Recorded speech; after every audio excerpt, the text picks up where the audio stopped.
So I was born with Poland syndrome, so like the country Poland, and I basically was born without any pectoral muscles on my right side, and then without any fingers on my right hand. And then when I was 2, I had a double toe transplant, so they took one toe off each foot and then they stitched it on so that I could have like opposable digits and I could hold things and make kind of life a lot easier, I suppose. And I think I mean, I actually have a really positive relationship with disability, I suppose, if you like. And I think a lot of that probably does come from Paralympic sport, because I think as a Paralympian, there's no hiding from your disability. You're put on a stage because you are a disabled person and you perform, so that there's nowhere to hide, and you have to be accepting of the disability you have. Otherwise you're not going to feel comfortable. But I was very lucky, and, I had parents who were super supportive, and they kind of brought me up, not pretending that I didn't have something different, because obviously I did, and that was very visual. But that it wouldn't stop me from kind of doing what I wanted to do. And they kind of always made me feel like I could go after what I wanted to do, whether that was, medicine or sport, despite kind of a lot of the barriers that are there for disabled people. And I feel kind of very grateful for that. And I'm aware that it's not the same for everyone. And now I'm trying to do more, things like this. And now that I've kind of been through a career and I've had a bit of a sort of a pedestal, I suppose, to talk about these things, a platform, if you like, to talk about these things from, I'm trying to do that to encourage people with disabilities, I suppose, to put themselves out there, because I think it's a really sort of challenging little subsector of, all our different kind of minority groups that maybe doesn't get as much attention as other areas. And I'm, by not saying at all that every area deserves its own attention, but I think disability sometimes gets shoehorned, I think, into a little bit of, we've sorted disability. We're all very aware of disability, and it's, we're all good on that side, on that front. Not too much work needs to be done. And actually there's still a lot to do, and there's still a lot of challenges, and a lot of people living with disabilities out there really, really struggle. So what would you wish could be different, particularly working as a doctor with a disability? I think as a doctor, like in terms of actual practical things, the thing that I found is every time I start work, you obviously you fill in these forms and you say, do you want to declare if you've got a disability? And I was looking into it recently that the most people who have a disability don't declare it on their forms, because they are worried about being persecuted, or they're worried that they're just going to have unnecessary scrutiny on themselves, if that makes sense. I think a lot of people who do have disabilities don't want to say, because they don't want to get held to a different standard than they would have done normally. And I think that the services that are available, especially for doctors starting in new hospitals and nurses and anyone working kind of on the sort of the front lines of healthcare, there's just not a lot of support. And quite often I'll arrive at hospitals, and one of the first things I do is I seek out like the disability team, because I normally, not necessarily for myself, but normally just to say, I'm here, this is what, I've been a Paralympian. If you ever want to work together, or we can do something to see if we can help people, then I'm around, just let me know. And quite often it's normally just one person who is working really, really hard, but just doesn't have the ability to cover the hospital, and you don't know where to turn. It can take weeks to find who is here to support people with disabilities. And I think especially within medicine, it's all about how can we make you fit into the system that we have and make it work, rather than how can the system fit in around you and how can we help you, if that makes sense. It's kind of like trying to change the narrative a little bit about it. And I've been quite lucky in that, because my disability has been fairly sort of minor, if you like, I've been able to there's not many things that I need extra help with.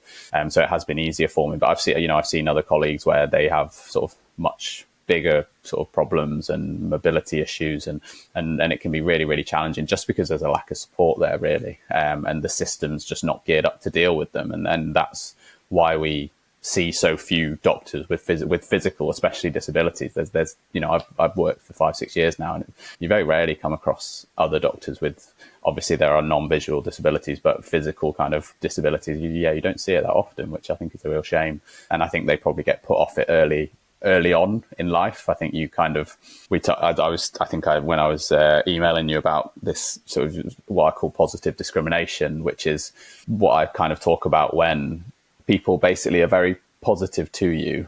So they might say, maybe you shouldn't do this, or maybe maybe we should steer you away from that. And they're doing it from a protective point of view, in that they don't want you to suffer, or they don't want you to be embarrassed because you've tried something and it doesn't work. And it's coming from a good place. It's not coming from a negative place, but it's not a good thing, if that makes sense. And I was lucky with my parents, where they just said, no, like, you'll try whatever you want to try. If you can't do it, you can't do it. That's just the way it is. But you have to try. And that's, I think that's a really important kind of thing as someone with a disability is to do, because it can just be really difficult. So I think people probably either just sort of ignore the issue because they don't want to upset somebody, or they go over helpful, or you're worried that if you try and help, that might be patronizing or whatever. So then they avoid it. Presumably it's just about saying, what's going to help? What do you want? Yeah. Well, yeah, completely. I mean, that's what whenever I start, a new job with a new team, the first thing I always do is go to whoever's in charge and kind of say, this is who I am, that I've got this disability, and I'm not saying that I necessarily need you to be, there all the time, and I'm going to need lots and lots of support. I just want you to know, so that if I come to you in a couple of weeks and I say, actually, I'm really struggling with this, or could you help me with this? It's not like a surprise, and it's not a sudden like, oh, we need to change everything. I just want you to be aware that I'll probably be all right, and I'll make things work.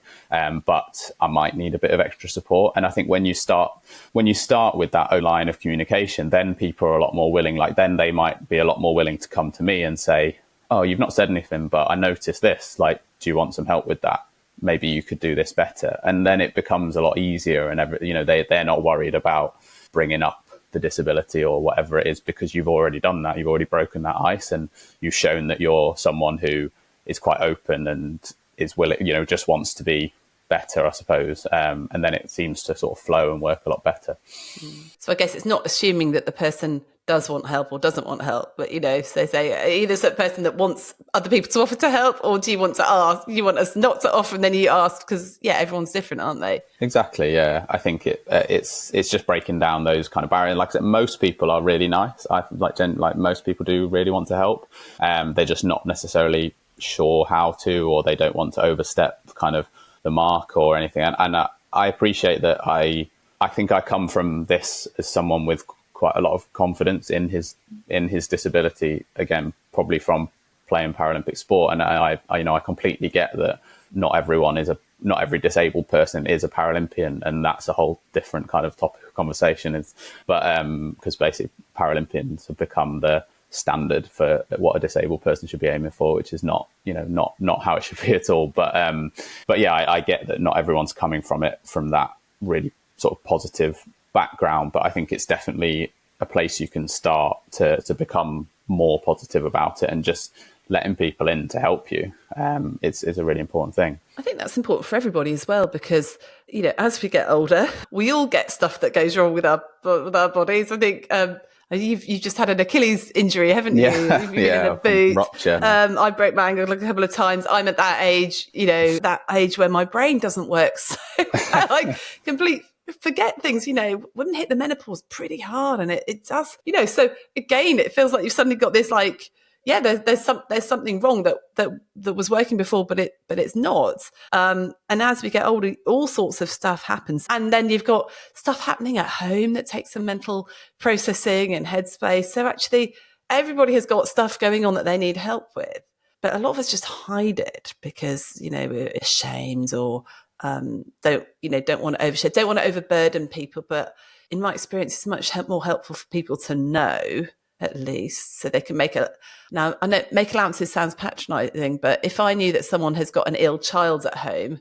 I'm probably going to be more tolerant when they maybe snap at me or can't do some things because they've got so much going on at home, type thing. It just helps you have that much more compassion, I think, for people, perhaps. Yeah, definitely. And I think it raises that kind of awareness, I suppose, that you might need some extra support. And if the outcome of that, like you said, like we were talking about earlier before, how people are kind of scared to ask for support or get support because it kind of looks like weakness or it looks like failure.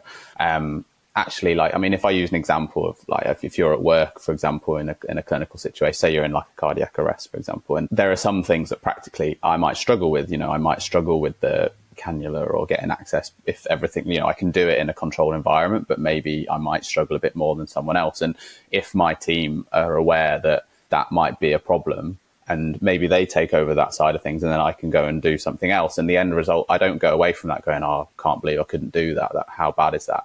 That would be much worse as if I was struggling down there. Someone was too scared to say, do you want me to do that? And then I come away from that thing just feeling really bad about myself. And, and that's kind of really a really negative kind of thing. And you do see that kind of a lot. And, you see it with young doctors who don't necessarily have a disability, but maybe just aren't very good at a certain skill or aren't very good. And then you see them struggling with it, and it makes things a whole lot worse. And actually, if you'd have been open about it initially, again, it's about teamwork, and, people are there to help you. And if you can do it better, then by all means, it's fine. It's not a bad thing.